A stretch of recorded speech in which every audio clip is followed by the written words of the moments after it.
ఈ రాత్రి సువార్త కూడిక కొరకు ప్రార్థన చేద్దాం. ప్రభువా, మరొకసారి మీ యొక్క సన్నిధిలోనికి రావడానికి మీరు ఇచ్చిన కృపకై మీకు స్తోత్రములు. మా సృష్టికర్తవు మా యొక్క స్థితిని బట్టి మమ్మల్ని స్వంతం చేసుకున్న దేవుడవు, మా కాపరివి, ఈ లోకంలో మాకు జీవం ఇచ్చినటువంటి దేవుడవు. ఈ రాత్రి మేము వినే ఈ మాటలు అత్యున్నతముగా హెచ్చింపబడినటువంటి మీ యొక్క నామము, సృష్టికర్తమైనటువంటి మీ యొక్క నామము, మమ్మల్ని విమోచించినటువంటి మీ యొక్క నామాన్ని ఆరాధిస్తూ కీర్తిస్తున్నాం. పాడే పాటలు, చెప్పే వాక్యం ఆశీర్వాదకరంగా ఉంచండి. ప్రపంచ పరిస్థితులు ఎంతో భయంకరంగా ఉన్నాయి. మీరు మాత్రమే ఈ తెగులును ఆపగలరు. కాబట్టి ప్రభువా, ఈ దినాల్లో మేము మీకు సమీపస్థులమై, మీకు ఇష్టలమై జీవించే కృప దయచేయండి. ఇంకా అధికంగా మీకు సమీపంగా జీవించడానికి కృపను కోరుకుంటూ ప్రార్థన ఆలకించి అంగీకరించమని యేసుక్రీస్తు నామమున ప్రార్థించి వేడుచున్నాం తండ్రి, ఆమేన్. పెద్ద పాటల పుస్తకంలో పాట సంఖ్య 240.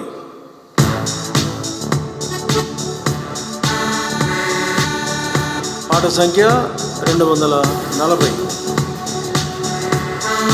గొప్ప కార్యము చేసినని మనము సాధించెదము.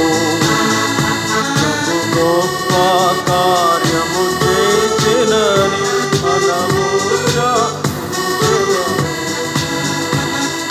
గొప్ప మేలుల వర్షము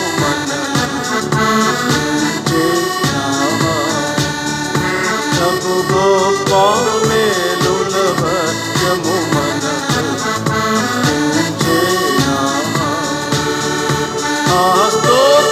స్తోత్రములు ఇంతవరకు కాచే. స్తోత్రములు ఇంతవరకు కాచే.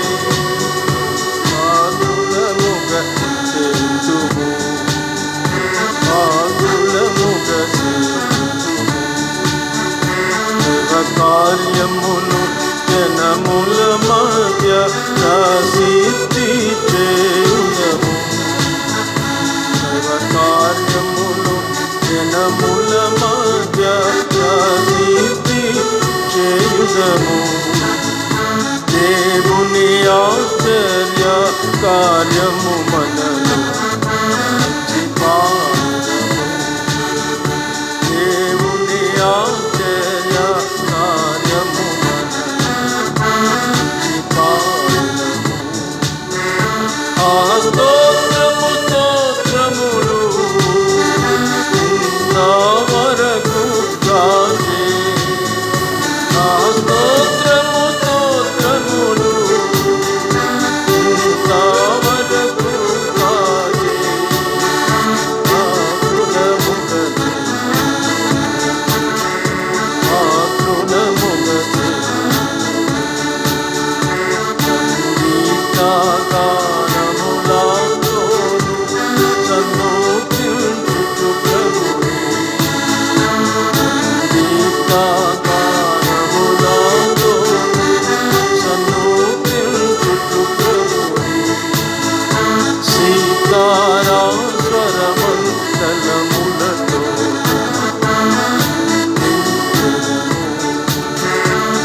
పాట సంఖ్య 304, పెద్ద పాటల పుస్తకంలో పాట సంఖ్య 304.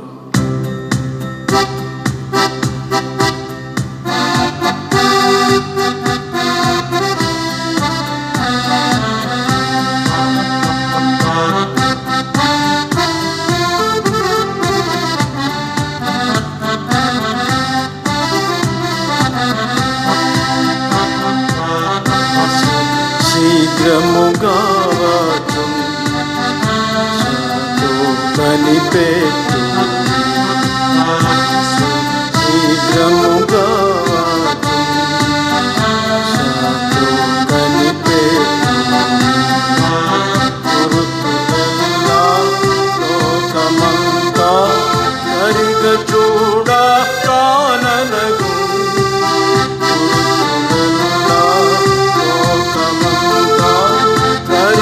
చూడ కాననగు పరిశుద్ధమైన ప్రవర్తనతో ప్రభుకై కనిపెట్టుడి, పరిశుద్ధమైన ప్రవర్తనతో ప్రభుకై కనిపెట్టుడి.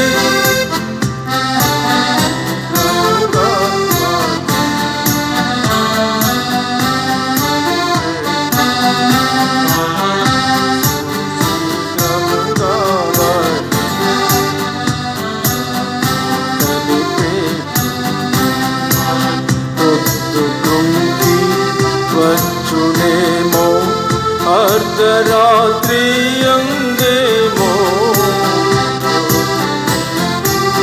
వచ్చునేమో అర్ధరాత్రి అందేమో, ఉదయం కోడి కూతలప్పుడు వచ్చునేమో కనిపెట్టుడి, ఉదయం కోడి కూతలప్పుడు వచ్చునేమో కనిపెట్టుడి. శీఘ్రముగా కనిపెట్టు, శీఘ్రముగా కనిపెట్టు, పరిశుద్ధుడై జీవించుడి, ప్రభుని చిత్తము చేయుడి, పరిశుద్ధుడై జీవించుడి, ప్రభుని చిత్తము చేయుడి, మరణామెసునందే సుమ్మామేలు కొని కనిపెట్టుడి, మరణామెసునందే సుమ్మామేలు కొని కనిపెట్టుడి.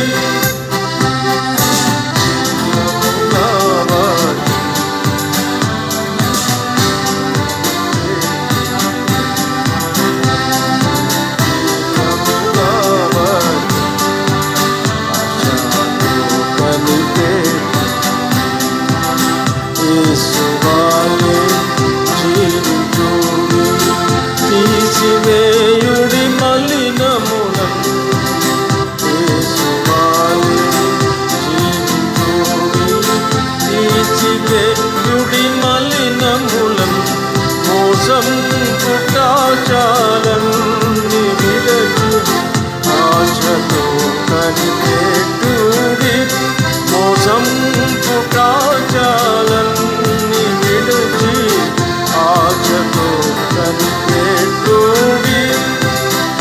శీఘ్రముగా కనిపెట్టు, శీఘ్రముగా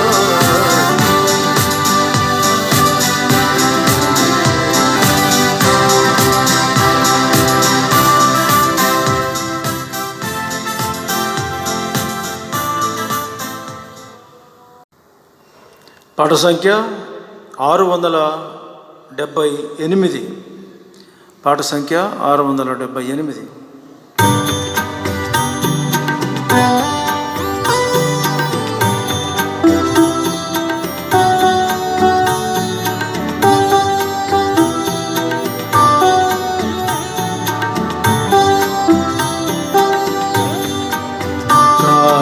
మైన ఆశ్చర్య దేశం ప్రియుని దేశము, ప్రియ దేశము, ప్రియుని దేశము, ప్రియ దేశము, పాపరహిత దేశము, ఏ శాపము కనబడదు.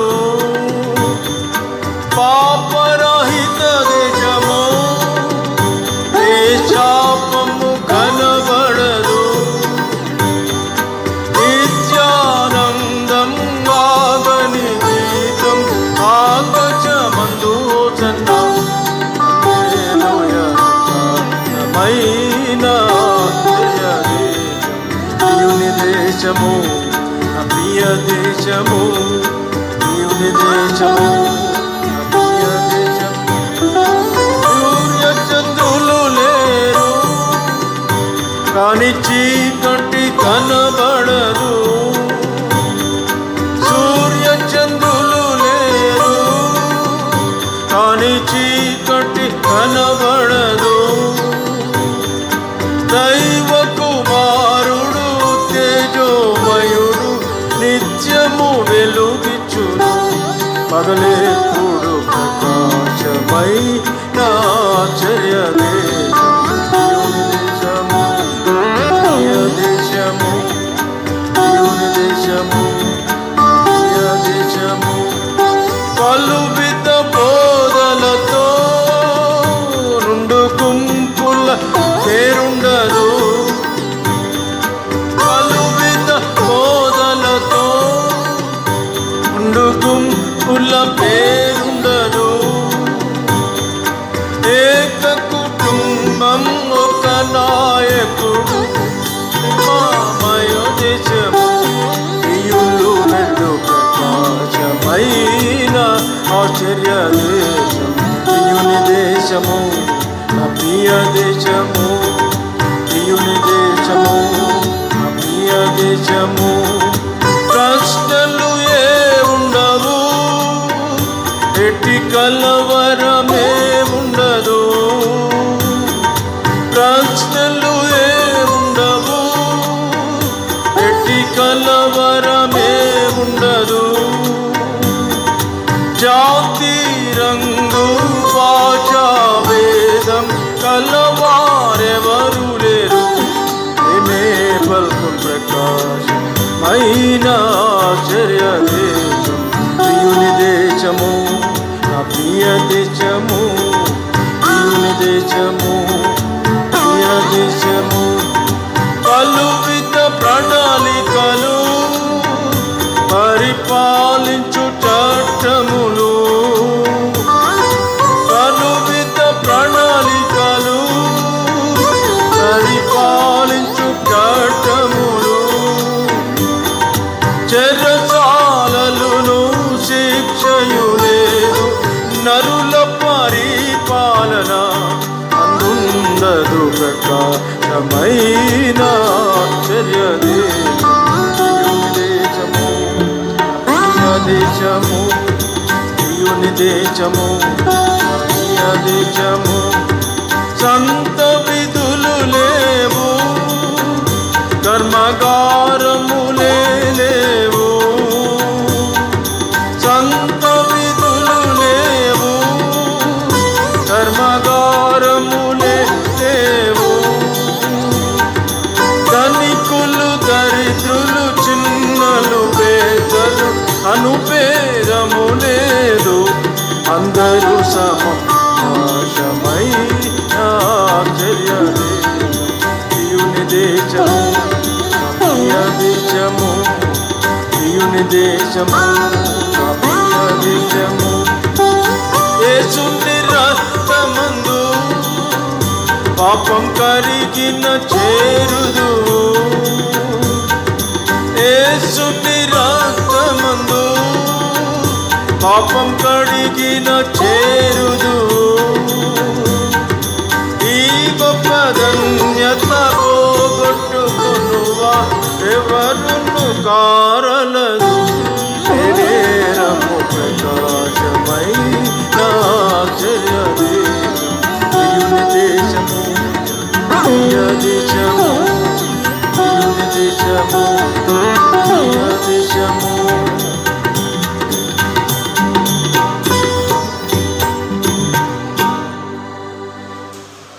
ప్రభువైన యేసుక్రీస్తు వారి నామములో ఈ సాయంత్ర సమయం ముందు దేవుని యొక్క స్వార్థను వినడానికి దేవుడు మనకిచ్చిన యొక్క తరుణాన్ని బట్టి దేవుని స్తుతిస్తూ దేవుని గణపరుస్తూ ముందున్న సమయం మనకెంతో దీవెనకరంగా ఉండేటట్లు దేవుడు మనకు సహాయం చేయను గాక. పరిశుద్ధ బైబిల్ గ్రంథం నుంచి యోహాను సువార్త 17వ అధ్యాయము 3వ వచనమును చదువుకుందాం. యోహాను రాసిన సువార్త 17వ అధ్యాయము 3వ వచనం. అద్వితీయ సత్యదేవుడు అయిన నిన్నును నీవు పంపిన యేసుక్రీస్తును ఎరుగుటయే నిత్య జీవము. ప్రార్థన చేసుకున్నాం. ప్రేమగల తండ్రి, దయగల నాయన, ప్రభువైన యేసుక్రీస్తు వారి శ్రేష్టకరమైన నామంలో మీ సన్నిధానానికి వచ్చి కనబడడానికి మీరు చూపించి ఉచితమైన కృపకే వందనాలు.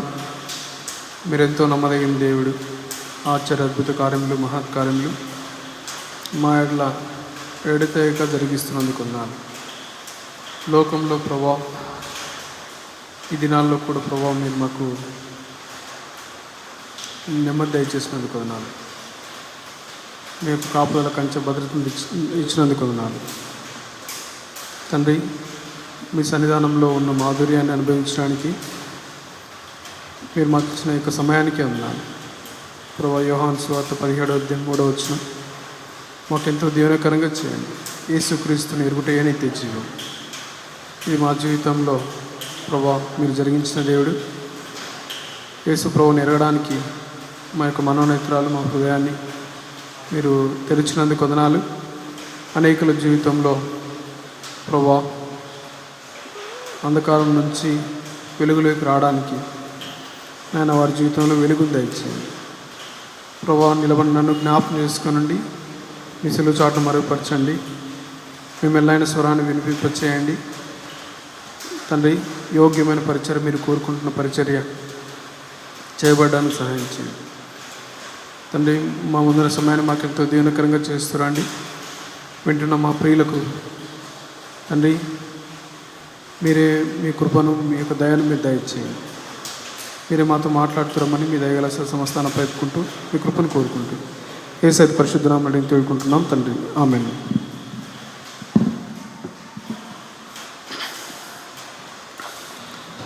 మనం చదువుకునే యొక్క వాక్య భాగంలో యోహాను నిత్య జీవనకు పొందడానికి ఏమి కావాలి అంటారని చెప్పేసి యేసు ప్రభువారు ఆయన ప్రకటిస్తున్న విషయాలన్నింటినీ కూడా గ్రంథస్థం చేస్తూ వచ్చినాడు. ఇక్కడ అద్వితీయ సత్యదేవుడు అయిన నిన్నును నీవు పంపిన యేసు క్రీస్తును ఎరుగుటయే నిత్య జీవం. Greater privilege in the world is to know Lord Jesus Christ. Yesu ప్రభు వారిని ఎరగడమే ఈ లోకంలో అన్నిటికంటే అత్యధికమైన ఘనత. మనము తెలియని వ్యక్తిని ప్రేమించలేము, అనుసరించలేము. ఆ వ్యక్తిని మనం ప్రేమించడం అసాధ్యం. ఏ స్థాయి వరకు అయితే దేవుని మనము ఎరుగుతామో ఆ స్థాయి వరకు ఆయనని సేవించగలము, ఆయనను ప్రేమించగలము. మన జీవితంలో ప్రభు ఏమై ఉన్నాడు? చాలామంది జీవితంలో ప్రభు రక్షకుడై ఉన్నాడు, విమోచకుడై ఉన్నాడు, ఆయన నిత్య జీవం అనుగ్రహించే దేవుడై ఉన్నాడు. ఈ లోకంలో ఒకప్పుడు మనం అంధకార స్థితిలో ఉంటిమి, ఆయన మనల్ని విమోచించినాడు. ఆయన మన పక్షాన విమోచకుడుగా ఉన్నాడు. ఆయన మనల్ని విమోచించి, లోకం నుంచి విమోచించి తన స్వకీయ సాంపాద్యంగా చేసుకున్నాడు. ఈ లోకంలో నుంచి పాప స్థితి నుంచి రక్షింపబడడానికి, పాపపు శిక్ష నుంచి తప్పింపబడడానికి అనేక ప్రయత్నాలంటూ మానవుడు జరిగిస్తూ ఉన్నాడు. లోకంలో అనేకమైన ప్రయత్నాలు ఉన్నాయి. ఈ ప్రయత్నాలన్నిటి ద్వారా కూడా రక్షణ వస్తుంది అని కోరుకుంటున్నాడు, కానీ ఆ రక్షణ అయితే రాదు. నిత్య జీవము లేకపోతే నిత్యం జీవించే స్థితి ఇది మనిషి చేస్తున్న క్రియలన్నిటిని బట్టి వస్తుంది అనుకుంటున్నాడు, కానీ అదైతే రాదు. దేవుని వాక్యం స్పష్టంగా సెలవిస్తుంది, నిత్య జీవం పొందడానికి నిత్యం జీవించి ఉండడానికి ఎవరు సహాయపడతారంటే యేసు ప్రభువును ఎరగడమే నిత్యజీవం, ఆయన తెలుసుకోవడమే నిత్యజీవం. ఆయన ఏమై ఉన్నాడు, ఆయన గుణాతిశయం ఏమైంది, ఆయన లక్షణం ఏమైంది, ఆయనలో ఉన్న సమానమైన గుణం ఏమైంది అనే విషయాల్ని మనం తరచి చూసాం. మనం ఈరోజు జీవిస్తున్నామంటే మనం రోజులు లెక్కిస్తాం, తారీఖులు లెక్కిస్తాం. ఈ తారీఖుకు, ఈ దినానికి ఆయన కేంద్ర స్థానమై ఉన్నాడు. కాలాన్ని 2 భాగాలకు విభజించినాడు, క్రీస్తు పూర్వము, క్రీస్తు శకమని. ఏ భేదం లేకుండా ప్రతి ఒక్కరూ ఈ కాలాన్ని లెక్కించవలసిందే, రాయవలసిందే. ఈ కాలాన్ని విభజించడానికి యేసు ప్రభువారు ఈ యొక్క కాలానికి ఆయన మధ్యస్థానమై ఉన్నాడు. ఆయన ముందు జరిగిన విషయాలు, ఆయన తర్వాత జరిగిన విషయాలు అని కాలాన్ని విభజించడానికి ఆయన మధ్యస్థానమై ఉన్నాడు. ఆయన పాపం లేనివాడుగా ఈ భూమి మీద జీవించినాడు. ఆయన నిష్కలంకమైన వాడిగా ఈ భూమి మీద జీవించినాడు. నా విమోచన కొరకై ఆయన సమస్తమును అర్పించుకున్నాడు. ఆయనలో సుగుణం అది ఉంది. మనం చదువుతూ వస్తాం కదా, రోమిలకు రాసిన పత్రిక 3వ అధ్యాయము 24వ వచనంలో, రోమిలకు రాసిన పత్రిక 3వ అధ్యాయము 24వ వచనంలో, కాబట్టి నమ్మువారు ఆయన కృపచేతనే యేసు క్రీస్తునందలి విమోచన ద్వారా ఉచితముగా నీతిమంతులని తీర్చబడుచున్నారు. ఏం ప్రయాస లేకుండానే, ఎటువంటి మన యొక్క ప్రయాస లేకుండానే ఉచితంగా నీతిమంతులని తీర్చబడుచున్నారు. ఈ లోకంలో అనేకమైన ప్రయత్నాలు జరుగుతున్నాయి. రక్షింపబడడానికి, సుఖంగా జీవించడానికి, నిత్యత్వంలో స్వర్గంలో ప్రవేశించడానికి, పరలోకం వెళ్ళడానికి అనేకమైన మార్గాలని అన్వేషిస్తూ ఉన్నాడు మనిషి యొక్క మార్గాలన్నీ కూడా నిమిత్త మాత్రుడైన మనిషి, లేకపోతే సరిహద్దులు కలిగిన మనిషి సరిహద్దులు లేని దేవుణ్ణి తెలుసుకోవడం అనేది అది అసంభవమైనది. ఈ దేవుడు తనంతకు తానుగా బయలుపరుచుకుంటే తప్ప ఆయన మనం ఎరగలేము. మనిషి ప్రయత్నాలలో విమోచన కొరకు, పాపం నుంచి విమోచన కొరకు, నిత్యం జీవించడం కొరకు, పరలోక రాజ్యం కొరకు అనేకమైన ఈ ప్రయత్నాల్లో మనిషి అలసిపోయి ఉన్నాడు. అయితే దేవుని వాక్యం స్పష్టంగా సెలవిస్తుంది, అద్వితీయుడైన సత్యదేవుడైన నిన్నును ఆయన పంపిన నీవు పంపిన యేసుక్రీస్తును ఎరుగుటే నిత్యజీవం. ఈ దేవుని ఎరగడమే నిత్యజీవం. ఎందుకంటే ఈయన విమోచకుడై ఉన్నాడు. మనం చదువుకున్న ఈ ఒక వాక్య భాగంలో రోమిలకు రాసిన పత్రిక 3:24లో, నమ్మువారు ఆయన కృపచేతనే క్రీస్తు యేసునందలి విమోచన ద్వారా ఉచితంగా నీతిమంతులని తీర్చబడుచున్నారు. మనం ఉచితంగా నీతిమంతులను తీర్చబడడానికి ఆయన విమోచన మనకు అవసరమైంది. గలతీలకు రాసిన పత్రికలో కూడా గలతీ 3:13లో దేవుని యొక్క వాక్యం స్పష్టంగా సెలవిస్తుంది. ఆయన మనకు విమోచన 13వ వచనం 3:13 గలతీ 3:13లో ఆత్మను గూర్చిన వాగ్దానము విశ్వాసం వలన మనకు లభించినట్లు అబ్రహాము పొందిన ఆశీర్వచనము క్రీస్తు యేసు ద్వారా అన్యజనులకు కలుగుటకై క్రీస్తు మన కోసం శాపమై ధర్మశాస్త్రం యొక్క శాపం నుంచి విమోచించెను. ఆయన మనల్ని విమోచించినాడు. మన కొరకై ఆయన శాపమైనాడు. ఆయన శాపమై విమోచించినాడు. ఆయనలో ఉన్న సుగుణం ఆయనను ఎరగడానికి ఆయన మనల్ని ఉచితంగా విమోచన దయచేసినాడు. ఆయన మన కొరకై శాపమై ఉన్నాడు. ఆయనను మనం విమోచించడానికి, ధర్మశాస్త్రం యొక్క శాపం నుంచి మనల్ని విమోచించడానికి ఆయన మన కొరకై శాపమైనాడు. తర్వాత ఆయన రక్తం వలన మనకు విమోచన అయింది అని బైబిల్ గ్రంథం స్పష్టంగా సెలవిస్తుంది. ఎఫెసీయులకు రాసిన పత్రిక 1వ అధ్యాయము 7వ వచనంలో, దేవుని కృపా మహదైశ్వర్యమును బట్టి ఆ ప్రియుని యందు ఆ రక్తం వలన మనకు విమోచనము, అనగా మన అపరాధములకు క్షమాపణ మనకు కలిగి ఉన్నది. ఆ ప్రియుని యందు ఆయన రక్తం వలన మనకు విమోచనం. ఆ విమోచన మన కొరకు ఆయన గావించిన విమోచన ఎటువంటిదంటే, తన సొంత రక్తాన్ని, నిష్కలంకమైన నిర్దోషమైన గొర్రెపిల్ల రక్తాన్ని మన కొరకు చిందించినాడు. చివరి రక్త బిందువు వరకు చిందించి మన కొరకై విమోచన గావించినాడు. ఆయనను మన విమోచకునుగా ఎరిగినట్లయితే మనకు విడుదల విమోచన. ఆయన మనల్ని శాపం నుంచి విడిపించేవాడు అని మనం ఎరిగినట్లయితే మనకు విడుదల విమోచన అయింది. తర్వాత కొలస్సీలకు రాసిన పత్రికలు కూడా మనం చదువుతాం. కొలస్సీలకు రాసిన పత్రిక 1వ అధ్యాయము 14వ వచనంలో, ఆ కుమారుని యందు మనకు విమోచనము, అనగా పాప క్షమాపణ కలుగుచున్నది. ఆయన శాపం నుంచి విమోచించినాడు. పాపం నుంచి క్షమాపణ కలుగుతుంది. తర్వాత పైన వచ్చిన భాగంలో కొలస్సీలకు రాసిన పత్రిక 1:13లో ఆయన మనల్ని అంధకార సంబంధమైన అధికారం నుంచి విడుదల చేసి తాను ప్రేమించిన తన కుమారుని యొక్క రాజ్య వారసులుగా చేశాను. ఇది ఎంత ఆశ్చర్యకరమైన సంగతి అంటే, ఈ లోకంలో ఉన్నవారు కొద్ది వరకు మనం సహాయపడగలరు, కొద్ది వరకు సహాయపడగలిగి వారికంటే మిన్నగా, వారికంటే వారితో సమానంగా ఉన్న విషయాల్లో మనల్ని పాలుభాగస్తులుగా చేయరు. అయితే ప్రభువైన యేసుక్రీస్తు వారి ద్వారా దేవుడు జరిగించిన కార్యం ఎటువంటిదంటే, మనము మన అపరాధముల చేతను పాపముల చేతను చచ్చిన స్థితిలో ఉన్నప్పుడు దేవుడు మనల్ని ప్రేమించి తన ప్రియ కుమారుని భూమి మీదకి పంపించి మన కొరకే ఆయనను విమోచనగా గావించి ఆయన రక్తాన్ని శిలువలో చిందించి మనల్ని విమోచించడమే కాదు, పాపం నుంచి శాపం నుంచి విమోచించడమే కాదు, ఆయన తన రాజ్య వారసులుగా చేశాడు. మనకు యోహాను సువార్త 1వ అధ్యాయంలో మనకు రాయబడి ఉంటుంది, తను ఎందరు అంగీకరించురో వారందరికీ అనగా తన నామమందు విశ్వాసం ఉంచిన వారికి దేవుని పిల్లలగుటకు ఆయన అధికారం అనుగ్రహించును. యోహాను సువార్త 1:12లో ఆయన తన పిల్లలగుటకు అధికారం అనుగ్రహించినాడు. ఆయనని ఎరిగినట్లయితే నిజంగా ఈ లోకంలో ఎవరు చేయని కార్యం మన పక్షం జరిగించినాడు.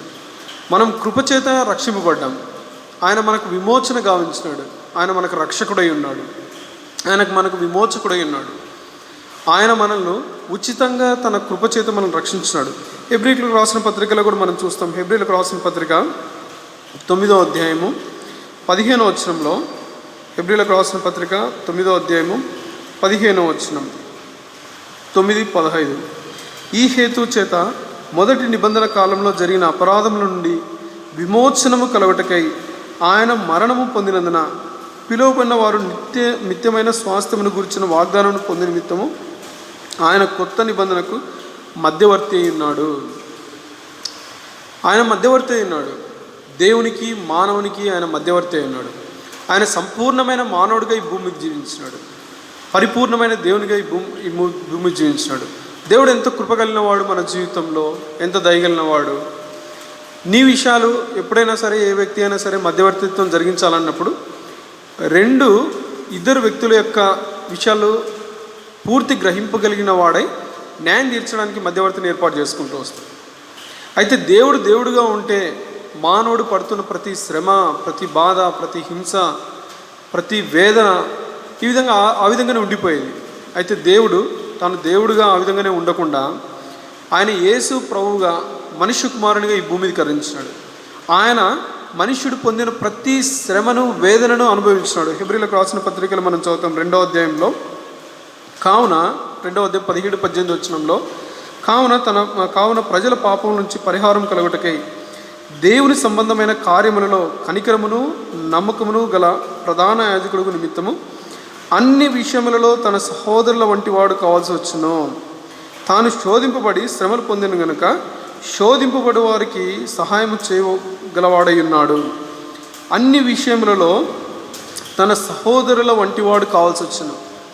ఆయన మన వలె ప్రతి విషయంలో శోధింపబడినాడు, మనిషినిగా ఈ భూమి మీద జీవించినాడు.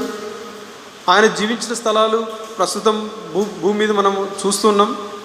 ప్రతి స్థలం కూడా ఉంది మనకి. ఏ విధంగా అయితే కర్నూలు, అనంతపూరు, మహబూబ్నగర్ ఏ విధంగా అయితే ఈ పట్టణాలు ఉన్నాయో అటువంటి పట్టణాలు భూమి మీద ఆయన సంచరించిన ప్రతి ప్రదేశం ఉంది. గలిలయ ఉంది, నజరేత్ ఉంది, ప్రతి ప్రదేశం ఉంది. ఆయన మానవుడిగా ఈ భూమి మీద జీవించినాడు, పరిపూర్ణమైన మానవుడిగా ఈ భూమికి జీవించినాడు, పరిపూర్ణమైన దేవుడిగా ఈ భూమిని జీవించినాడు. మధ్యవర్తిత్వం జరపడానికి, మానవుని విషయాలు దేవుని దగ్గర తీసుకుని వెళ్ళి మధ్యవర్తిత్వం జరిగించడానికి ఆయన పరిపూర్ణమైన సరైన వాడు. అందుకోసం మనకు హెబ్రీయులకు రాసిన పత్రిక 9:15లో ఆయన వారు నిత్యమైన స్వాస్థ్యమును గురించిన వాగ్దానం పొందు నిమిత్తము ఆయన కొత్త నిబంధనకు మధ్యవర్తి అయి ఉన్నాడు. ఆయన సరైన మధ్యవర్తి అయి ఉన్నాడు. మన పాపములకు దేవునికి మనకు వ్యతిరేకంగా పెద్ద అగాధం ఉన్నప్పుడు, మనం దేవుని చేరుకోలేకున్న స్థితిలో ఉన్నప్పుడు, దేవునికి మనకు సరైన మధ్యవర్తిత్వాన్ని జరిగించడానికి ఆయన దేవుడై ఉండి మనుషుడిగా ఈ భూమి మీదకి అరుదించి మన పక్షాన దేవుని దగ్గర సమాధాన కారకుడై ఉండి ఆయన పనిచేస్తూ వచ్చినాడు. మనం చదువుతాం కదా, తిమోతికి రాసిన పత్రిక, పౌలు తిమోతికి రాస్తూ మొదటి పత్రిక 2వ అధ్యాయం 6వ వచనంలో, ఈయన అందరి కొరకు విమోచన క్రయధనముగా తన్ను తానే సమర్పించుకొనెను. ఈయనను ఎరగడం అంటే ఈయన నా విమోచకుడు, ఈయన నా కొరకు తాను సమస్తం సమర్పించుకున్నాడు, ఆయన మధ్యవర్తిగా ఉన్నాడు, ఆయన ఉచితంగా తన కృపను దయచేసే దేవుడు, ఆయన రక్షణ దయచేసే దేవుడు. ఒకానొక రోజు మనము ఈ చూస్తున్న ఇదంతా కూడా ఒకానొక రోజు దేవుని వాక్యం ప్రకారము మన కంటికి కనిపిస్తున్నదంతా కూడా ఒకానొక రోజు మాయమైపోయేదిగా ఉంది. నిత్య నాశనముకు, నిత్య శిక్షకు ఇదంతా కూడా వెళ్ళే పరిస్థితి ఉంది. దేవుని వాక్యం ఎందుకు విశ్వసించిన మనము ఇవన్నీ కూడా మనం చూస్తున్న వీటన్నిటి కూడా ఒకానొక రోజు ముగింపు ఉంది. ప్రతిదానికి మనం చూస్తూ ఉన్నాం. మన దినాల్లో మనం రుచించినాం కూడా. ఈ కరోనా వైరస్, తర్వాత యుద్ధము, మనుషుల మీదకి మనుషులు లేయడము, రాజ్యం మీదకి రాజ్యం లేయడము, ఇవన్నిటిని ఆలోచిస్తున్నప్పుడు యుగాంతం దగ్గర పడింది. మనిషి యొక్క విపరీతమైన బుద్ధి బయటపడుతుంది, మనిషికి తీర్పు ఉంది. ఇవన్నీ చాలా ఆలోచిస్తూ వస్తాం. ఈ తీర్పు నుంచి తప్పించడానికి, మనల్ని విమోచించడానికి ప్రభువైన యేసుక్రీస్తు వారు ఉన్నారు. ఆయన నీవు ఎరిగినట్లయితే ఆయన ఉచితంగా దాన్ని నీకు దయచేసే దేవుడిగా ఉన్నాడు. దేవుని యొక్క తీర్పు నుంచి మనం బయటపడడానికి, రక్షింపబడడం, ఈ యొక్క శరీరంతో ఉన్నప్పుడే రక్షింపబడడం అనేది చాలా అవసరం. మన జీవితంలో దేవుడు రక్షణ కలగజేసినాడు. చాలామంది జీవితంలో అంధకారంలో నుంచి దేవుడు ఆశ్చర్యకరమైన వెలుగులోకి తీసుకొచ్చినాడు. పాపం నుంచి విడుదల కలగజేసి ఆయన పవిత్రులుగా చేసినాడు. గుడితనం నుంచి ఆయన తప్పించినాడు. పడిపోయిన స్థితి నుంచి లేవనెత్తినాడు. ఆయన మనకు అనేకమైన క్రియలు జరిగించినాడు. అనేకుల జీవితంలో గొప్ప రక్షణ జరుగుతూ వచ్చింది. దీనికోసం ఈ భూమి మీద చాలామంది చాలా ప్రయాసపడుతూ ఉంటారు. అయితే దేవుని వాక్యం స్పష్టంగా సెలవిస్తుంది, ఈ లోకం నుంచి, పాపం నుంచి యేసుప్రభువారు విమోచన జరిగించే ఈ కార్యము, రక్షణ, యేసుప్రభువారిని ఎరిగినట్లయితే ఇదే నిత్య జీవము. మనము దేవుని యొక్క వాక్యంలో మనం చదువుతూ వస్తాం కదా. అపోస్తల కార్యంలో 16వ అధ్యాయము 30వ వచనంలో ఇక్కడున్న ఒక జైలర్ అక్కడున్న వారిని మాట అడుగుతూ వస్తాడు. 16వ అధ్యాయము 30వ అపోస్తల కార్యములు 16వ అధ్యాయము 30వ వచనం. రక్షణ పొందుటకు నేనేమి చేయవలను? మనం చదువుతూ వస్తాం. 16వ అధ్యాయము 30వ వచనము. వారిని వెలుపలకు తీసుకుని వచ్చి, అయలారా, రక్షణ పొందుటకు నేనేమి చేయవలను? ఇక్కడ ఉన్న వ్యక్తి ఆశతో అడుగుతున్నాడు, నేను రక్షణ పొందడానికి ఏం చేయాలి? రక్షణ నా జీవితంలో కలగడానికి నేనేం చేయాలి? చాలామంది మనకు చెప్తూ వస్తారు, నీకు సుఖము, సంతోషము, సౌఖ్యము, ఉద్యోగము, వీటన్నిటిని కలగాలంటే పలాని చేయాలి, పలాని దానికి శాంతి చేస్తే నీకు ఇట్లా ఈ విధంగా అవుతుంది, నీ జీవితంలో ఇది చేయలేదు కాబట్టి ఇది చెయ్యి. అయితే మనము తాత్కాలికమైన విషయాల కొరకు ఒక ప్రణాళిక కలిగి ఉంటాం. తాత్కాలికమైన వాటి కొరకు ఏదైనా చేయడానికి ప్రయత్నం చేస్తాం. కొన్ని సంవత్సరాలు జీవించే దాని కొరకు, ఉద్యోగం కొరకు, లేకపోతే విద్య కొరకు, వివాహం కొరకు, తర్వాత మనం భూమి జీవించే వాటి కొరకు అనేకమైన ఏర్పాట్లు కలిగి ఉంటాం. అయితే చనిపోయిన తర్వాత మనం కలిగి ఉన్న ఏర్పాటు ఏమి? చనిపోయిన తర్వాత నేను ఎక్కడికి వెళ్తాను? ఈ విధంగానే ఉన్న జీవితంతో నేను ఇట్లా ఈ విధంగానే జీవించి నేను చనిపోతే నా పరిస్థితి ఏమి?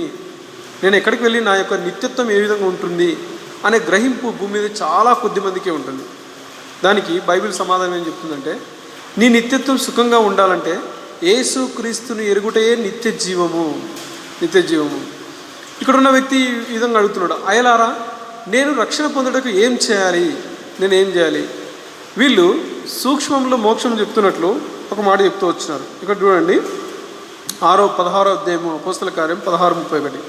అందుకు వారు, ప్రభు అయిన యేసునందు విశ్వాసం ఉంచుము, అప్పుడు నీవును నీ ఇంటి వారిని రక్షణ పొందుదురు.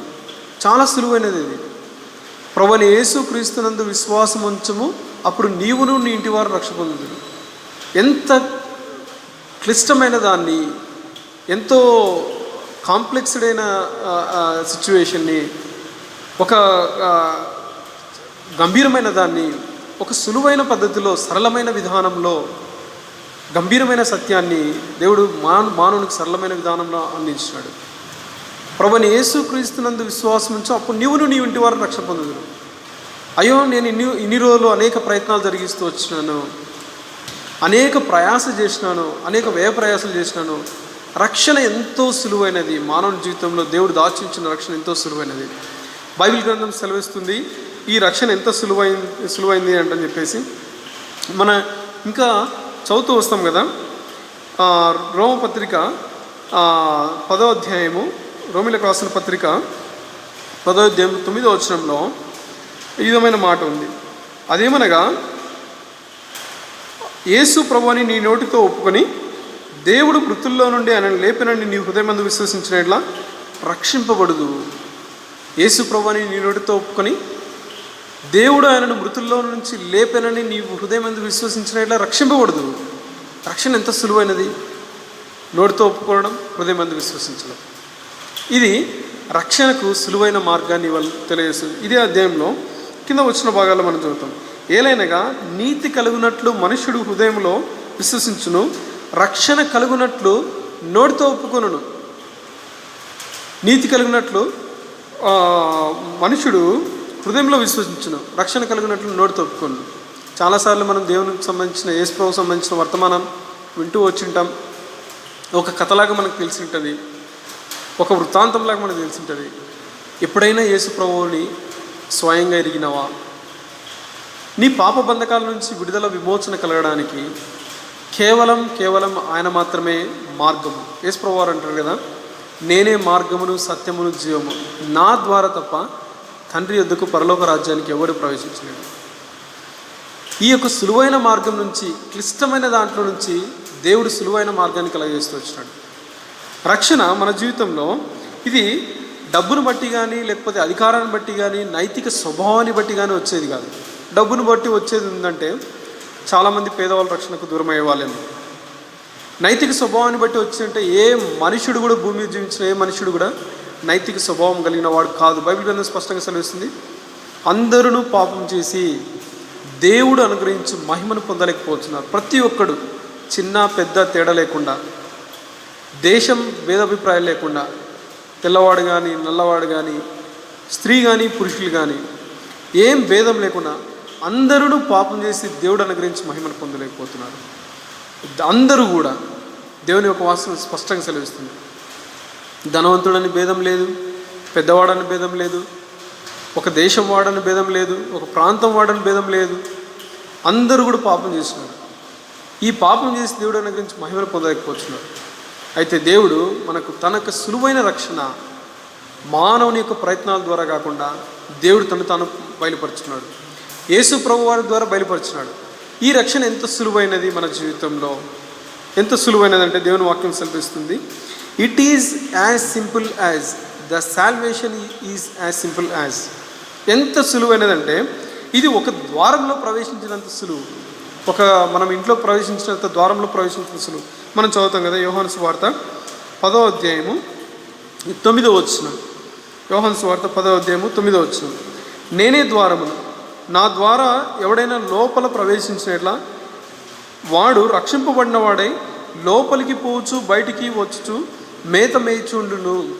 నా ద్వారా ఎవడైనా లోపలికి ప్రవేశించినట్లా వాడు రక్షింపబడును.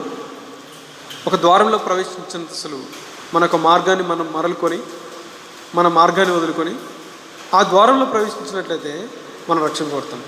యేసు ప్రభు వారి ద్వారా మనం ఆ యొక్క if we enter into that door will get the salvation, will be saved. దేవుని యొక్క రక్షణ ఇంకా ఎంత సులువైనదంటే దేవుని వాక్యం సెలవిస్తుంది, మనం ఎప్పుడైనా అవసరతలో ఉన్నప్పుడు సహాయం కొరకు అని చెప్పేసి కేక వేస్తాం. ఇది సహాయం కొరకు పిలిచినంత సులువు. రోమపత్రిక 10వ అధ్యాయము 13వ వచనంలో స్పష్టంగా సెలవిస్తుంది. రోమిలకు రాసిన పత్రిక 10వ అధ్యాయము 13వ వచనం. ఎందుకనగా ప్రభువు నామం బట్టి ప్రార్థన చేయవాడెవడో వారు రక్షింపబడదు. మనం ప్రభు నామాన్ని బట్టి మనం ప్రార్థన చేసినట్లయితే మనం రక్షింపబడతాం. ఇది ప్రార్థన చేసినంత, పిలిచినంత సులువు. ప్రార్థన చేయడం అంటే ప్రభా, దేవునితో మనం మాట్లాడాలి. ఎవరైతే ప్రభు నామాన్ని ప్రార్థన చేస్తారో వారు రక్షింపబడతారు. దేవుని యొక్క రక్షణ ఇంకా ఎంత సులువు అంటే మనము దేవుడు పిలిచినప్పుడు మనం వచ్చినంత సులువు. మనం చూస్తాం కదా, మత్తయి సువార్త 11వ అధ్యాయము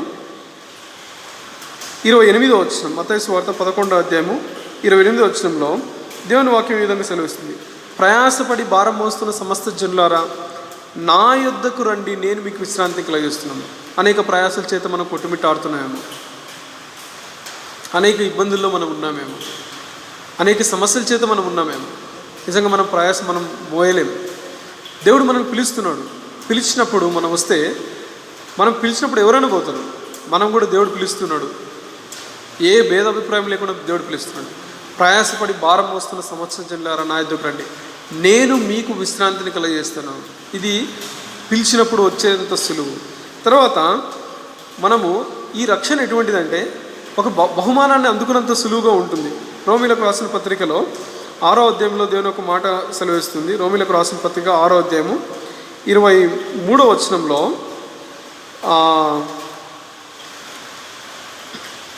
ఏలైనగా పాపం వలన వచ్చే జీతం మరణము, అయితే దేవుని కృపావరము మన ప్రభు అయిన యేసు క్రీస్తునందు నిత్య జీవం. దేవుడిచ్చే బహుమానం ఎటువంటిదంటే యేసు ప్రభునందు నిత్య జీవం. దేవుడు ఇస్తున్నాడు బహుమానం. ఈ బహుమానం అందుకోవడం చాలా సులువు. మన ప్రభు అయిన యేసు క్రీస్తునందు నిత్య జీవమైంది. ఇది రక్షణ ఇంకా ఎంత సులువైనదంటే దేవుని వాక్యం మనకు స్పష్టంగా సెలవిస్తుంది. యోహాను సువార్త 4వ అధ్యాయం 14వ వచనంలో, యోహాను సువార్త 4వ అధ్యాయము 14వ వచనంలో, నేను ఇచ్చు నీళ్లు త్రాగువాడు ఎప్పుడూ దప్పికొనడు, నేను వానికిచ్చు నీళ్లు నిత్య జీవమునకై వానిలో ఊరేడి నీటి బుగ్గగా ఉండనని ఆమెతో చెప్పాను. ఇది నీళ్లు తాగినంత సులువు.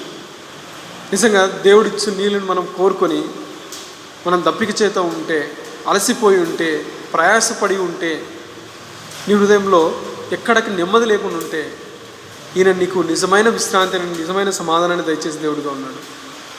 ఇది దేవుడిచ్చే నీళ్లు తాగినంత సులువుగా ఉంది. తర్వాత ఆహారం తిన్నంత సులువు అంటే చెప్పేసి దేవుని వాక్యంలో స్పష్టంగా సెలవిస్తుంది. యోహాను సువార్త 6వ అధ్యాయము 33వ వచనంలో, పరలోకం నుంచి దిగివచ్చి లోకమునకు జీవమునిచ్చున్నది దేవుడు అనుగ్రహించు ఆహారం అయినదని మీతో నిశ్చయంగా చెప్పుచున్నాను అని వారితో చెప్పాను. తర్వాత 51వ వచనంలో, యోహాను సువార్త 6:51లో, ఎవడైనా ఈ ఆహారం భుజించితే వాడి ఎల్లప్పుడూ జీవించును. పరలోకం నుంచి దిగి వచ్చిన జీవాహారం నేనే. ఎవడైనా ఈ ఆహారం భుజించితే వాడు ఎల్లప్పుడూ జీవించును. మరియు నేను ఇచ్చే ఆహారం లోకమునకు జీవన కొరకైనా నా శరీరమే. దేవుడిచ్చే ఆహారంను తీసుకున్నంత సులువుగా ఉంది ఈ రక్షణ. ఇది ఇంకా ఎంత సులువైనదంటే నువ్వు నమ్మితే చాలు దేవుడిచ్చేస్తాడు. దేవుడు ఎంత కృపగలిగినవాడంటే, ఈ యోహాను సువార్త 6వ అధ్యాయం 48వ వచనంలో రాయబడింది. 6:48లో, విశ్వసించువాడే నిత్య జీవం గలవాడు. ఎవరైతే విశ్వసిస్తారో, ఎవరైతే నమ్ముతారో వాళ్ళే నిత్య జీవం కలిగినవాడు. నీ జీవితంలో చాలాసార్లు మనం అనుకుని ఉండొచ్చు, అనేక ప్రయాసం మనం చేసి ఉండొచ్చు, ప్రయత్నాలు చేసి ఉండొచ్చు.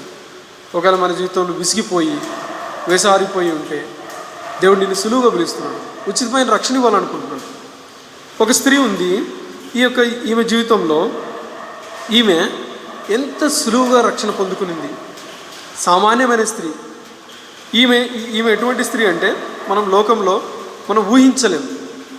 చాలాసార్లు మనం అనుకుంటాం, ఏదైనా ఒక పొజిషన్ ఇవ్వాలనుకుంటే వాళ్ళ యొక్క స్థాయి, వాళ్ళ యొక్క ఏ కుటుంబం నుంచి వచ్చినారు, ఎటువంటి పరిస్థితుల నుంచి వచ్చినారని ఆలోచిస్తారు.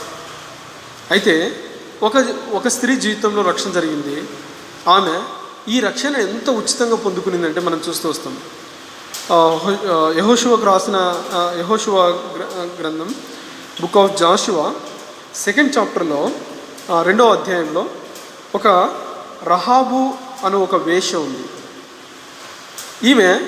ఈమె బేసికల్గా ఒక వేశ్య. ఏ మంచితనం లేదు. వేశ్య అంటేనే మనకు తెలుసు, ఏమీ పవిత్రత లేదు, ఏ మంచితనం కూడా లేదు. సమాజంలో ఏ మంచి పేరు లేదు, ఏమీ ఎక్కడ కూడా ఎవరు ఈమెని గౌరవంగా చూసే పరిస్థితి లేదు. సమాజంలో ఎవరు కూడా ఈమెని ఆహ్వానించి గౌరవించి గణపరిచే పరిస్థితి కూడా లేదు. ఈమె సాధారణమైన ఒక మహిళ కూడా కాదు, అంతకంటే మరి స్థితిలో దిగజారిపోయిన స్థితిలో ఒక వేశ్యగా సమాజంలో పిలువబడుతూ ఉంది. తన యొక్క వృత్తి అదిగా భావిస్తుంది.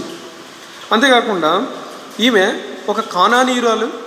దేవుని యొక్క వాక్యం స్పష్టంగా సెలవిస్తుంది, వీళ్ళు ఎప్పుడు కూడా దేవుని యొక్క సమాజంలో రాకూడదు అంటని చెప్పేసి, ఎందుకంటే వీళ్ళు మరణమునకు పాత్రులు అంటని చెప్పేసి దేవుడు ఇశ్రాయేలు అనే తన ప్రజలతో కనాను దేశం ఇచ్చేటప్పుడు మీరు ఎట్లా ఉండాలంటని చెప్తూ ద్వితీయోపదేశకాండం 7వ అధ్యాయంలో 2వ వచనంలో ఈ విధంగా చెప్తూ వస్తాడు. 1వ వచనం నుంచి, నీవు స్వాధీనపరచకపో దేశంలోనికి నీ దేవుడైన యెహోవా నిన్ను చేర్చి బహుజనములను అనగా సంఖ్యకును బలమునకును నిన్ను మించిన హిత్తీలు, గిర్గాషీలు, అమోరీలు, కనానీలు, పెరుజీలు, హివీలు, యెబూసీలు అను 7 జనములను నీ ఎదుటి నుంచి వెళ్ళగొట్టిన తర్వాత నీ దేవుడైన యెహోవా వారిని నీకు అప్పగించినప్పుడు నీవు వారిని హతము చేయవలను, వారిని నిర్మూలం చేయవలను. ఈమె మరణమునకు పాత్రలు. దేవుడు ఈమెను కోరుకోలేదు. దేవుని చేత ద్వేషింపబడిన ఒక జనాంగంలో ఉంది. దేవుడు కోరుకోని జనాంగంలో ఉంది ఈమె మరణమునకు పాత్రలుగా ఉంది, కనానీయులుగా ఉంది. అంతేకాకుండా ఈమె నివసించే పట్టణం కూడా నాశనానికి సమీపంగా ఉంది. వీటన్నిటిని కూడా ఎరిగింది. మనం ఇప్పుడు లెక్కేసుకుంటే ఒక వేశ్య, సమాజంలో ఎటువంటి స్థాయి లేదు, ఎంతో వ్యతిరేకమైన భావం ఉంది, ఈమె జీవితంలో ఏ శుభ్రం లేదు, మరణమునకు పాత్రలు, నశించిపోయే పట్టణంలో ఉంది. ఇటువంటి ఈమె జీవితంలో దేవుడు రక్షణ కలగజేసినాడు. దేవుడు ఎంత కృపామయుడైన దేవుడు. ఆయన విమోచకుడిగా ఉన్నాడు ఈమె జీవితంలో. ఈమె అక్కడ వచ్చిన మనుషులతో ఈ మాట అంటుంది. యెహోషువ గ్రంథము 2వ అధ్యాయం 9వ వచనంలో వారితో ఈ మాటలు చెప్తుంది. యెహోవా ఈ దేశమును మీకు ఇచ్చుచున్నాడనియు, మీ వలన మాకు భయం పుట్టిననియు, మీ భయం వలన ఈ దేశ నివాసులందరికీ ధైర్యం చెడుననియు నేను ఎరుగుదును. మీరు ఐగుప్తు దేశంలో నుండి వచ్చినప్పుడు మీ ఎదుట యెహోవా ఎర్ర సముద్రము నీరును ఎలాగో ఆరిపోజేసనో, యోర్దాను తీరంలో ఉన్న అమోరీల 2 రాజులైన సీహోనును ఓగును మీరేమి చేస్తారో అనగా మీరు వారిని ఎలాగ నిర్మూలం చేస్తారో ఆ సంగతి మేము విన్నప్పుడు మా గుండెలు కరిగిపోయాను. మీ దేవుడనే యెహోవా పైన ఆకాశమందును క్రింద భూమి అందును దేవుడే. మీ ఎదుట ఎట్టి మనుషునికైనాను ధైర్యం ఏమాత్రమే ఉండదు.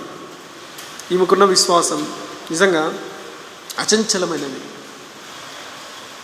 విశ్వసించువాడు నిత్య జీవం కలిగినవాడు.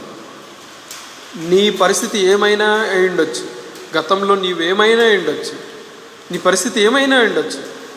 అయితే ప్రస్తుతం ఇప్పుడు నీవేమై ఉన్నావు, యేసు ప్రభుని ఏ విధంగా నీవు ఆయనను గుర్తించగలవు, ఆయనను ఎరగగలవు, ఆయన గురించి నీ హృదయంలో ఏమనుకుంటున్నావు, నువ్వు విన్నావు, మనం వింటూ ఉన్నాం, మనం చదువుతూ ఉన్నాం, మనం చూస్తూ ఉన్నాం.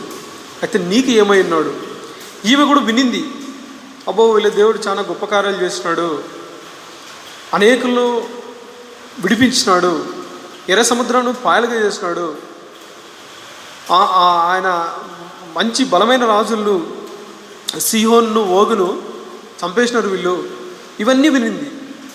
వినడం ఒక ఎత్తు అయితే విశ్వసించడం ఇంకొక ఎత్తు. విశ్వసించడం ఒక ఎత్తు అయితే దానికంటే పైన క్రియ కలిగి ఉండడం ఇంకొక ఎత్తు. దేవుని పైన ఈమె కలిగి ఉన్న రక్షణను కలిగి ఉన్న విశ్వాసాన్ని బట్టి తన కుటుంబాన్ని రక్షించుకునింది. ఒక వేశ్య రక్షింపబడమే ఆశ్చర్యము. అంతేకాకుండా ఆమెతో పాటు తన కుటుంబం అంతా రక్షింపబడింది. ఎంతో గొప్ప విషయం. అంతేకాకుండా ఈమెను దేవుడు యేసు ప్రభు వారి వంశావళిలో చేర్చినాడు. దేవుని యొక్క అమితమైన కృప. దీనికి ఒక మాట మనం చదువుకుందాం. రోమీలకు రాసిన పత్రిక 6వ అధ్యాయంలో, రోమీలకు రాసిన పత్రిక 6వ అధ్యాయం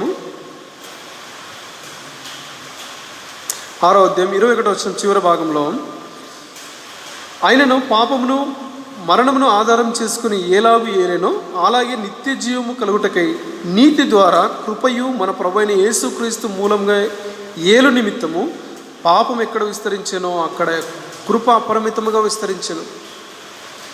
ఆయన నిత్య జీవము కలుగుట ద్వారా నీతియు కృపయు మన ప్రభువైన యేసుక్రీస్తు మూలముగా ఏలు నిమిత్తము. పాపం ఎక్కడ విస్తరించెనో కృప అపరిమితంగా విస్తరించింది. నిజంగా ఎవరి చేత ప్రేమించబడకపోయి ఉండొచ్చు, అందరి చేత అసహించబడుతూ ఉండొచ్చు, నీ పరిస్థితి బాలేకుండొచ్చు. అయినప్పటికీ కూడా నీకంటూ ఒక రక్షకుడు ఉన్నాడు, నిన్ను ప్రేమించే దేవుడు ఉన్నాడు, నీ జీవితంలో ఉచితమైన రక్షణ కలగజేసే దేవుడు ఉన్నాడు. నీ జీవితంలో ఆయన నిన్ను ప్రేమించడం కాకుండా ఆయన ఈ రహాబ్ అనే స్త్రీని తన వంశావళిలో చేర్చుకున్నాడు. యేసు ప్రభు వారిని ఆమె ఆ యొక్క వంశావళిలో, యేసు ప్రభు వారి యొక్క వంశావళిలో ఆమె చేర్చబడుతూ వచ్చింది. ఎంత కృప, ఎంత కృప! పాపి ఎడల తనకున్న ప్రేమ అపరిమితమైనది. నశించిపోతున్న వారి ఎడల ఆయనకున్న భారం అపరిమితమైనది. ఆయన నిన్ను నన్ను అపరిమితంగా ప్రేమిస్తున్నాడు. ఆయన నిన్ను నన్ను నిత్య జీవనకు వారసులుగా చేసినాడు. సాధారణమైన ఒక స్త్రీ విషయంలో, అది ఒక వేష అయిన ఆమె విషయంలో దేవుడు జరిగించిన కార్యం. ఆమె హృదయంలో విశ్వాసం ఉంది, దేవుని పైన అచంచలమైన విశ్వాసం కలిగి ఉంది. అంతేకాకుండా ఆమె యేసు ప్రభు వారి వంశావళిలో చేర్చబడింది, విశ్వాసుల జాబితాలో కూడా చేర్చబడింది. మనం హెబ్రీయులకు రాసిన పత్రిక 11వ అధ్యాయంలో మనం చదువుతూ వస్తాం. విశ్వాస వీరుల జాబితాలో ఆమె చేర్చబడుతూ వచ్చింది. ఆమె 30వ వచనంలో విశ్వాసమును బట్టి, హెబ్రీయులకు రాసిన పత్రిక 11వ అధ్యాయం 30వ వచనం, విశ్వాసం బట్టి 7 దినముల వరకు ప్రదక్షిణము చేయబడిన తర్వాత ఎరికో గోడలు కూలెను. విశ్వాసం బట్టి రహాబను వేగుల వారిని సమాధానముగా చేర్చుకునేందున అవిధేయులతో పాటు నశింపలేదు. నశించబోయే పట్టణంలో ఉండింది, అందరూ చనిపోయినారు. ఒక వేష ఆమెతో పాటు ఉన్నవారు రక్షణ పడినారు. ఆమె కేవలం విశ్వసించిన దాన్ని బట్టి. ఈ లోకం కూడా ఒకానొక రోజు నశించిపోవడానికి సమీపంగా ఉంది. మన చుట్టుపక్కల ఉన్న పరిస్థితులు కూడా నాశనానికి అతి సమీపంగా ఉన్నాయి. మరణం ఎప్పుడు ఒకరి జీవితంలో వస్తుందో ఎవరికి తెలియదు, ఎప్పుడు నాశనం కలుగుతుందో మనకు తెలియదు. నశించిపోయే లోకంలో, నాశనానికి కలిగే ఈ లోకంలో, దేవుని ఉగ్రత సమీపమైన ఈ లోకంలో మనం జీవిస్తున్నాం. ప్రియమైన సహోదరా, సహోదరి, నీ జీవితంలో ఒకవేళ రక్షణ లేకపోతే ప్రభుని యేసుక్రీస్తునందు విశ్వాసం ఉంచుము. అప్పుడు నీవు ఇంటి వారిని రక్షణ పొందుతాను. యేసు ప్రభుని నీ నోటితో ఒప్పుకొని నీ హృదయం మీద విశ్వసించిన ఇలా రక్షణ పొందుతుంది. ఎంత సులువైనది ఈ రక్షణ! దేవుడు అపరిమితమైన తన ఒక కృపను పాపాత్ముడైన మానవుడేలా ఎంత విస్తరింపజేసినాడు. ఎంత దయగల దేవుడు కదా! ఎంత కృపామయుడైన దేవుడు ఈ దేవుడు! ఎంత మంచి దేవుడు! నువ్వు ఆయనను ఎరిగినావా? ఇదే మంచి సమయం. ఇక్కడ ఈమె జీవితంలో, ఈ రహాబు వేష జీవితంలో తనకున్న విశ్వాసం క్రియారూపకమైనది. నిజంగా ఆమె ఏం నమ్మిందంటే తను నివసిస్తున్న పట్టణం నాశనం అయిపోతుందంటూ నమ్మింది. మనం చుట్టుపక్కల ఉన్న ఈ యొక్క ప్రపంచము, మన పరిస్థితులు చాలాసార్లు మనకు అనిపిస్తుంది ఇవి ఎప్పటికి నిలిచి ఉంటాయి అని అనుకుంటాం. ఎప్పటికి కూడా స్థిరమైనవనే అనుకుంటాం. ఉద్యోగం స్థిరమైనది కాదు, కుటుంబం స్థిరమైనది కాదు, ఆస్తిపాస్తులు స్థిరమైనవి కాదు, అందచందాలు స్థిరమైనవి కాదు, ఏవి స్థిరమైనవి కాదు. ఇవి ఒకానొక రోజు నశించిపోయేవి. ఎరికో ఇదంతా కూడా కూలిపోతుందంటని చెప్పేసి ఆమె విశ్వసించింది. తను నివసిస్తున్న పట్టణం నాశన పట్టణం అంటని చెప్పేసి గ్రహించింది. నీవు గ్రహించినావా? ఒకవేళ నీ గ్రహింపు లేకపోతే దేవుడు తన యొక్క ఉచితమైన కృపను దయచేసి నీకు ఒక గ్రహింపు తీసుకుని వస్తున్నాడు. మనం నివసిస్తున్న పట్టణము ఇది స్థిరమైనది కాదు, నిలవరమైనది కాదు. దేవుడు నిన్ను ప్రేమించి తన ఉచితమైన కృపను బట్టి ఆయన నిన్ను తన రాజ్యంలో చేర్చుకున్నానని ఆశపడుతున్నాడు. ఈమెకు హృదయంలో ఉంది దేవుడు తన యొక్క రాజ్యాన్ని, దేవుడు తన ప్రజలకు ఒక రాజ్యాన్ని, ఒక దేశాన్ని ఇవ్వబోతున్నాడు. నేను నివసిస్తున్న పట్టణం అయితే సరైనది కాదు, దేవుడు తన ప్రజలైన వరకు ఒక రాజ్యం ఇవ్వబోతున్నాడు, అది స్థిరమైనది. దానిపైన గమనం ఉంచింది. మనం కూడా దేవుని విషయాలు వింటూ ఉన్నాం, యేసుప్రభువుకు సంబంధించిన వృత్తాంతం వింటూ ఉన్నాం, లోకనం నాశనం అయిపోతుందంటూ వింటున్నాం. కానీ మన హృదయంలో మార్పు లేకపోతే విన్న వెంటనే ఈమె వినింది క్రియారూపకంగా చేసింది. వాటి నుంచి వైదొలిగింది, వాటి నుంచి దూరపరిచింది. ఇంకా ఇక్కడ ఉన్న వచనాల్లో దేవుడు జరిగించిన కార్యములపైన నమ్మకం ఉంచింది, విశ్వాసం ఉంచింది. మనం చదువుతాం కదా, యెహోషువ గ్రంథం 2వ అధ్యాయము 11వ వచనంలో, మేము విన్నప్పుడు మా గుండెలు కరిగిపోయాను, మీ దేవుడైన యెహోవా పైన ఆకాశమందును క్రింద భూమి మీదను దేవుడే. పైన ఆకాశమందు దేవుడే, కింద భూమి మీద కూడా దేవుడే. దేవునిగా అంగీకరించింది. నీ జీవితంలో, నా జీవితంలో దేవుని మనం గ్రహిస్తున్నామా? ఆయన మనకు విడుదల కలగజేసే దేవుడు, ఆయన మనకు విమోచన కలగజేసే దేవుడు. కేవలం విని విడిచిపెట్టినట్లయితే మనకు రక్షణ జరగదు.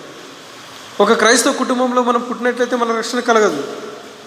దేవుని యొక్క పనులు మనం కార్యాలు చేస్తున్నట్లయితే మనం రక్షణ కలగదు. యేసు ప్రభువుని నీ నోటితో ఒప్పుకొని నీ హృదయమందు విశ్వసించినట్లయితే, మారు మనసు పొందినట్లయితే రక్షణ, పాపక్షమాపణ. నీ హృదయమందు విశ్వసించినట్లయితే రక్షణ. ఇది ఎంతో సులువైనది. దేవుడు నీకు ఉచితంగా ఇస్తా అంటున్నాడు. ఆయన నీ కొరకు తన యొక్క క్రయధనంగా తన యొక్క రక్తాన్ని శిలువలో కార్చినాడు. నీ కొరకు స్వరూపం కోల్పోయినాడు. నీ కొరకు ఉమి వేయబడినాడు. ఆయన మన విమోచన కొరకై శిలువలో వేలాడినాడు. తండ్రికి మనకు మధ్యవర్తిగా ఆయన శిలువలో వేలాడు. ఎంత కృపామయుడైన దేవుడు, ఎంత దయమైనడైన దేవుడు. నీ హృదయంలో ఒకవేళ విశ్వసించినట్లయితే ఉన్న చోటనే మోకరించి, ప్రభువా నిజంగా నా జీవితంలో భారం ఉంది, నా జీవితంలో అందరి చేత నేను విసర్జించబడుతున్నాను, అందరి చేత నేను వెలివేయబడుతున్నాను, ఎవరికి నేను ఇష్టంగా లేను, అయినప్పటికీ దేవునికి నీవంటే ఇష్టం. దేవుడు నిన్ను ప్రేమిస్తున్నాడు, నేను ప్రేమిస్తున్నాడు. నీ ఉన్న చోటనే మోకరించి, ప్రభువా నా హృదయంలోకి రాండి, నాకు నిత్య జీవం కావాలి, నీవు నాకు కావాలి ప్రభువా, నీ కొరకు నేను జీవిస్తాను. నా హృదయంలో నీవు విమోచన దయచేయి. యేసు క్రీస్తుని ఎరుగుటే నిత్య జీవం అని నేను విన్నాను ప్రభువా. నా హృదయపూర్వకంగా విశ్వసిస్తున్నాను. నా పాపాలన్నిటిని నీ దగ్గర ఒప్పుకుంటున్నా. నాకు విమోచన దయచేయి, నాకు విడుదల దయచేయి, నాకు శాంతిని దయచేయి. నీకోసం నేను జీవిస్తాను, నిత్య జీవం నాకు కావాలా, నాకు విడుదల దయచేయి, విమోచన దయచేయి అని చెప్పేసి నువ్వు అడిగినట్లయితే దేవుడికి ఉచితంగా తన కృపను, తన యొక్క రక్షణ నీకు దయచేసి దేవుడు అన్నాడు. అండి మోకరించి ప్రార్థన చేస్తాం. చివరి ప్రార్థన చేద్దాం.